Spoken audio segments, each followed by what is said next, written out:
More housing problems plaguing Alabama universities, this time at Auburn University. An entire residence hall now closed just 1 week before classes start. The university is setting students up in hotels, but it's with a time limit. ABC 3340's Megan Scarano reports from Auburn with the details. Instead of 300 students moving into Cambridge Hall at Auburn University, there are now gates blocking the doors. No students will live here for the rest of the year due to what the university calls water intrusion. Now students are scrambling to find somewhere else to live. Over the phone, Kim Rogers tells me what it's been like since the moment she learned her daughter didn't have a place to live on campus.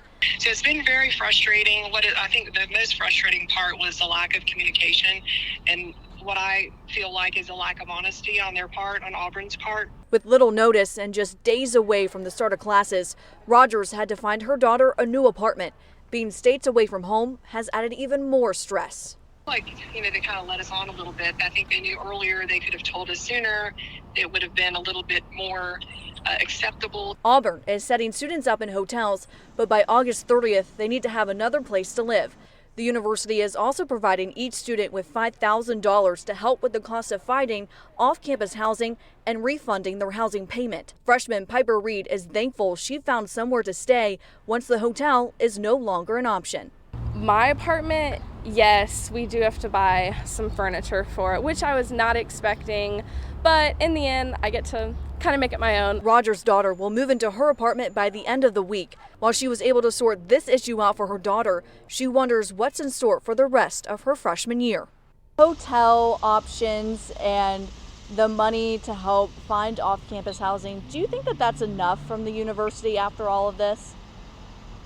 No, because personally I have lost at least 4 days of work. I've had to foot the bill for my own hotel because what they tried to give me was, inadequate, and I didn't feel safe leaving my daughter there.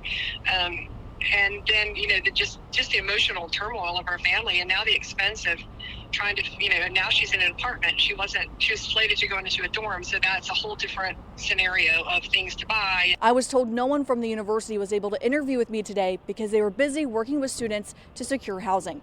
In Auburn, Megan Scarano, ABC 3340 News. The university says when making repairs, additional moisture concerns developed at Cambridge Hall and were made even worse by extreme heat in July and August. A timeline for completing repairs does not guarantee students could move in without further problems.